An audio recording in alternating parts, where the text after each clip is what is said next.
Hi friends, it's Angie Paradisney, Angela Paradisney, Angela's Wow, I'm looking a bit big, a bit blurred.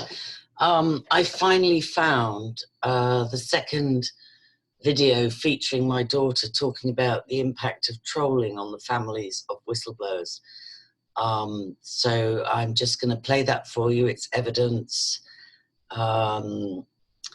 You know, in my ongoing claims of cyber harassment and terrorism and trolling, and it's also defensive evidence on foot of the allegation that Ricky Dearman flew to Ireland to make of harassment on my part of him for covering the Hampstead children's disclosures of 2014, which were never properly investigated.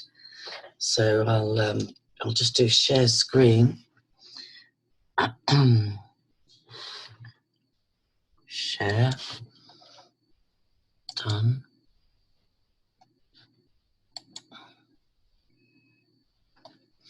And then we'll look for this down here. Here it is. Oh, there's me having a puff on a ciggy. And I'll just start here, and I think I'll skip a bit then. Okay, people, welcome back. Angela's Caches on Conscious Consumer Network, CCN, every Monday from 5 till 7, live streaming, and then archived and YouTube after that. Thanks so much to Jake Clark for that first segment, which ran over time, but there's so much. But for a youngster, that boy is so wise and so brave, like so many people that have been following the Hampstead case and other issues of, alleged child trafficking, child stealing, and reversal of justice situations. So I'm very kind of, in a bittersweet way, very delighted that I'm going to have my daughter say a few words. Kind of feel badly as well to involve my children, but just to fill you in. Is Gabriella with us?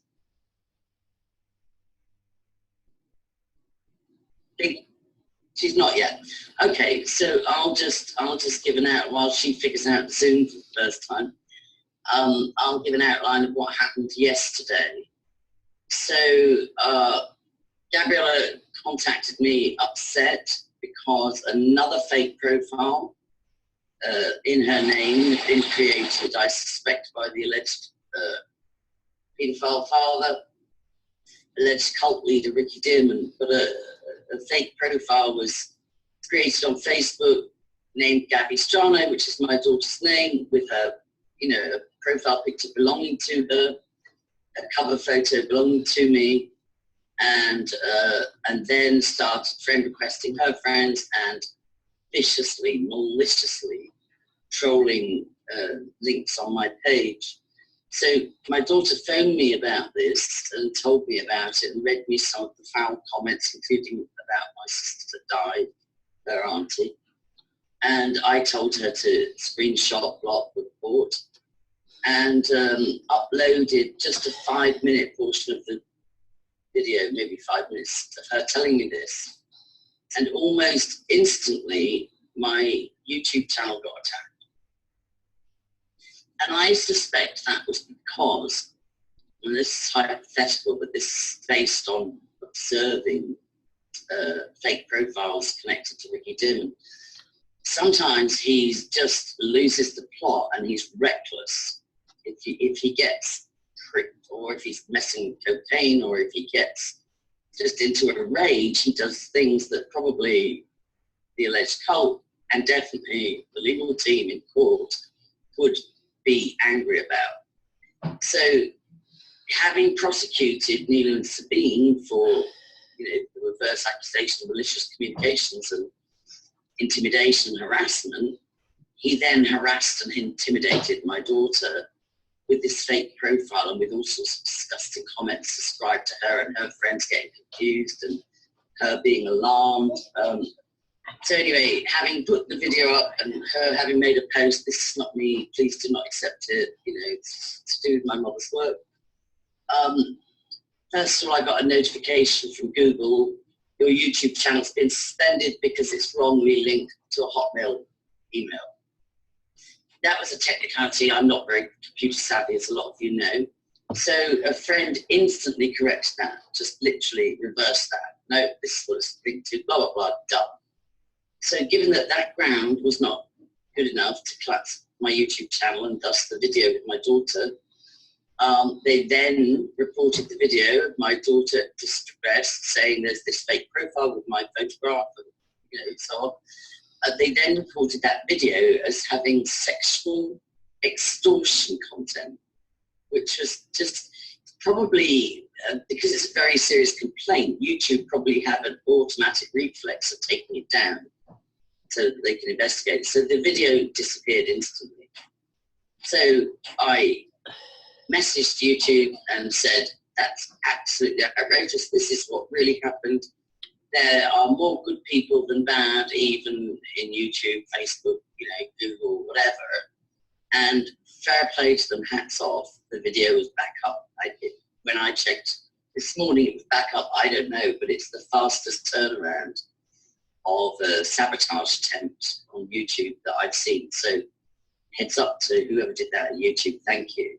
And so when my daughter's figured Zoom out, she's just going to talk for 5 minutes about what that's like for her and how it's not okay. It's really not acceptable. And we can archive that as well into evidence if we can get a class action going.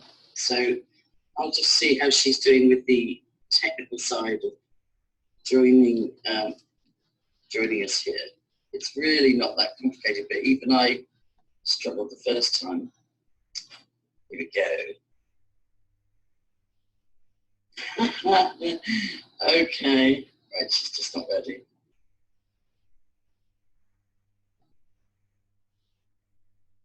So we'll give her some time. We've got 2 hours.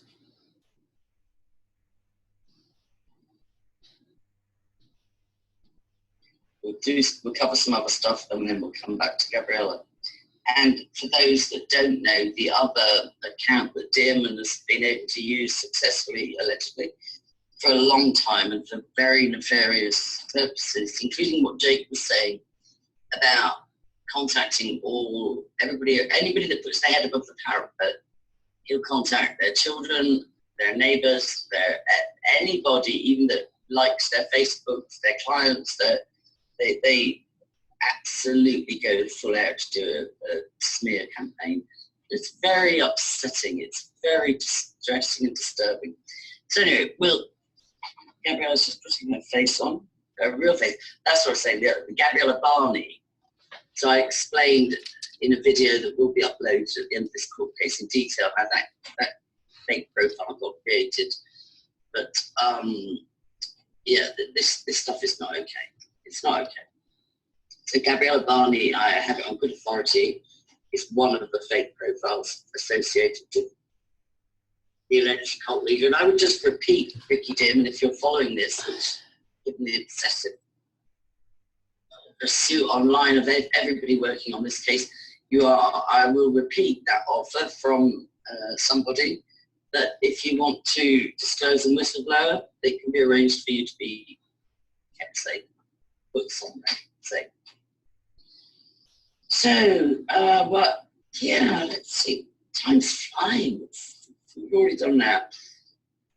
I don't know if I'll be able to cover all of this, but I'll just look at some stuff. I'm going to, some of you know that I've been studying end-time prophecies, and they call it eschatology, based on scriptures, since 1990.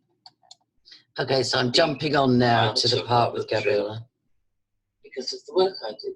This is the field I work in. So I'll cut that off. Yeah. You can join that. I disappear myself. Am I still here, Biggie? Okay, so great. Biggie's the producer and Mel's the boss, and they do a brilliant job. So keep moving along until my daughter figures it out. Oh, Suffolk, that's where I was going. Yeah. I'm going to share some intel about experiments in Suffolk. I meant to go a bit further forward. Oh, there she is. Right. Okay, welcome back to Angela's Caches on CCN, and apologies for that little dropout.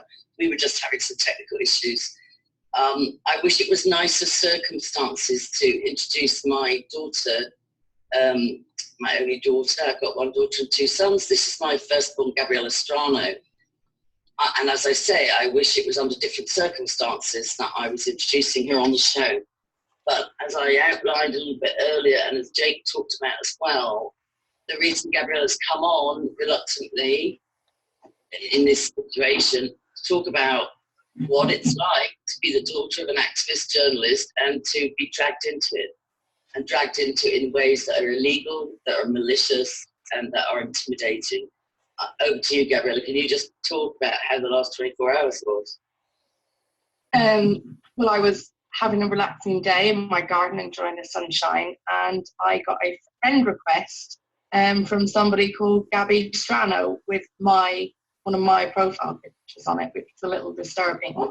I knew straight away that it was something to do with my mum's work. This has happened before. And I was not okay with that, but it was like, okay, same again, sure, whatever, we'll just do what we can. But the bit that was really nasty and horrible was when I actually went into the profile and looked like, what images have they put up? What have they said? Now, the profile was only up for an hour, but like they already knew my hometown and had put up a cover photo of my hometown, and they put up some fake statuses that I supposedly said, which of course they didn't, which were just really, really horrific.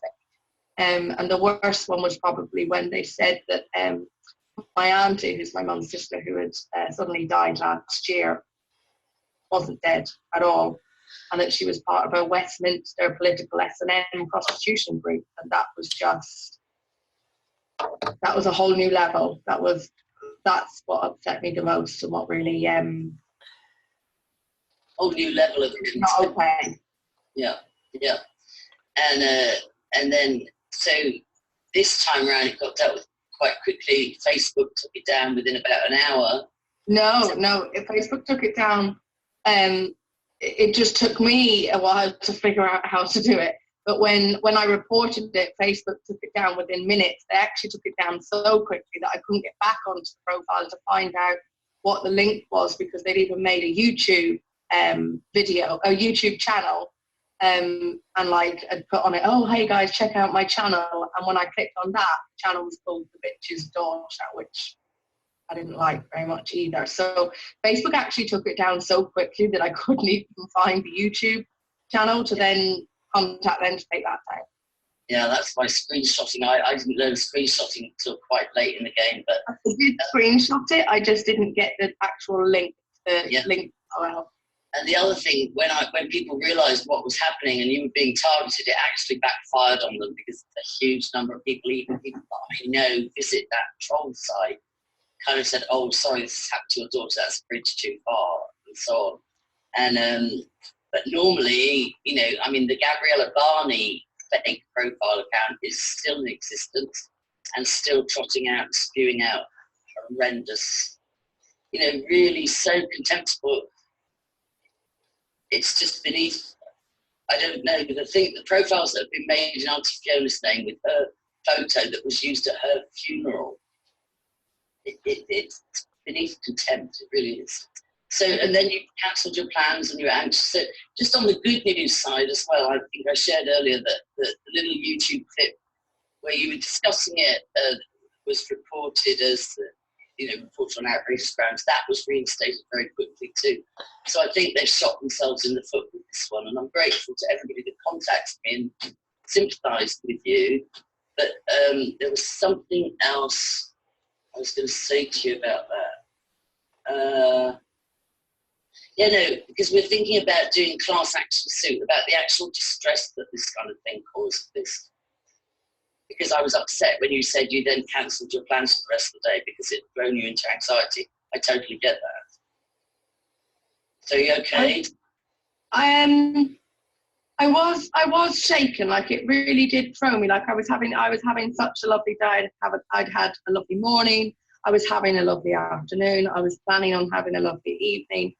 And it did just really throw me, the fact that they'd gone to such lengths in their, I suppose, initially in their investigation to get the picture of me. You know, before with the Gabriella Barney, it was some of the name. I can't remember if it was an image of me or not, but like they hadn't gone to the lengths that they'd gone to this time. Like they now know that, you know, hardly anyone, like work circles call me Gabriella, friends call me Gabby. So like they knew that much. They'd got a more recent profile picture of me. They knew I was from Oldcastle, so I'd put that as the cover photo. Like that they'd gone to such lengths to try and build the foundations around the lies of what they were then about to say. That worried me, and I'm a very private person. My Facebook is private. I don't accept friend requests just because I went to school with you for a year and I was 4.5.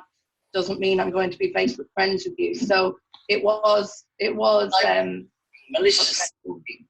It is stalking. It's stalking. Yeah, that's what freaked me out probably most of all about it. Like, I mean, sure, anyone that knows me and was reading the horrendously long captions on photos and stuff would immediately know that wasn't me. And I'm also known for my outrageous sense of humor and my wit, and these just didn't have anything like that at all. You know, like I typically will say, someone's saying, how are you? And I'm like, well, I'm not suicidal, but I wouldn't say I'm happy, you know. And I have wit like that, and there wasn't any of that. It was just very dark, nasty, malicious, vicious stuff that they were writing, which... When this first started, I can remember, if you don't mind me, I think I've mentioned it online already, but I can remember a phone call from you where you were hysterical. You were so distraught because they'd been doing this, and you were new to it. Josh, Jamie were new to it. I was, and you were just terrified for your life. You phoned me up absolutely. Do you remember that? That was a few months ago, and before that, I had not really been involved in or the subject of anything that my mum does, and it hadn't come into my work side of life, or my professional side of life, my career side of life, which I do keep very separate from my family life and my personal life anyway. And that night, again, I had a strange request from a company page that I knew and like hugely admires, and they had thousands of followers, and they friend requested me and were messaging me and like knew who I was and what my name was and all this kind of stuff. And I was home alone. It was relatively late at night, and I went into the biggest state of anxiety where I did have to I didn't take Satanic. I took an oxycodone, I think, after that, because the level of stress and anxiety, I was howling down the phone, I was crying, I was shaking, I was closing all the curtains in my house, I had the dog with me, I was double locking my doors. Like, I cannot describe the anxiety. And it was just, I felt like I'd been hunted and that I'd been found. That was my biggest thing, was that, oh my God, Mum, they found me. They know who I am. They found out who I am. That was a level that I've never experienced before.